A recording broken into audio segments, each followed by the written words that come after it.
We do hear from worried relatives of that suburban native stranded in the aftermath of the Nepal earthquake. The number dead in the quake now 5,200. The number of homeless staggering. Government says it needs 500,000 tents to help them all. UNICEF arrived today with supplies including water purification tablets and hygiene kits. Heavy rain is making it worse for the survivors and the rescuers, and aftershocks continue across the region. All told, the quake has affected some 8 million people. Among those survivors, 34-year-old Corey Ascolani, a suburban native stranded on a mountain, running out of supplies and reaching out for help. WGN's Tom Negavan has more.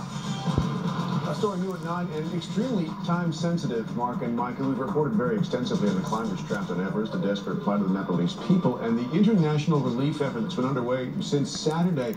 But getting much less attention, the fact that there are still Americans trapped in Nepal, including a man from Palos Hills. Worried. Feel better now that we know where he is.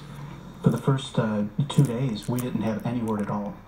And it's very fortunate that the group of people he ended up with had a satellite phone. But that satellite phone is it. The fragile lifeline for 27 people lost in Nepal, including 34-year-old Chicagoan Corey Ascolani, who was hiking through remote Langtang National Park. The battery on that sat phone is dying. They can't make calls, only text. Here's the last one. It's Corey, stuck on mountain. Call U.S. Embassy. Need more pressure for evac. We are 27. This sat phone...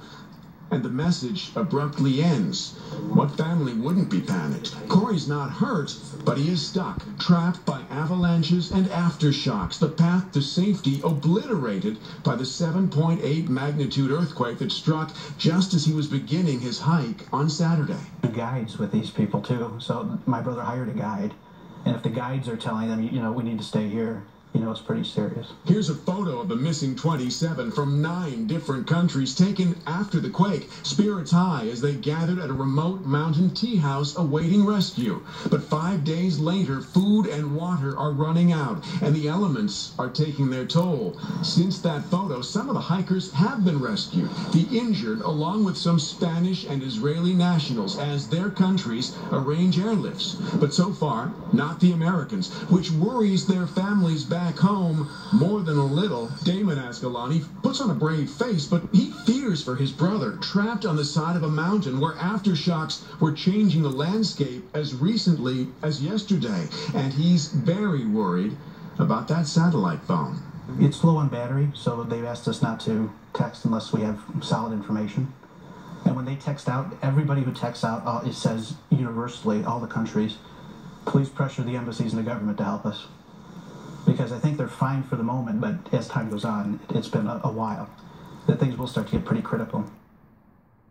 And the logistics are tough, even when conditions are good. Right now, conditions are terrible. Even the weather's turned bad, and the only way in and out is by helicopter. The U.S. Embassy in Kathmandu has been responding to requests for information and aid via social media and reported very early this morning that 4 Americans have been rescued from the same area Corey's in. His family's optimistic.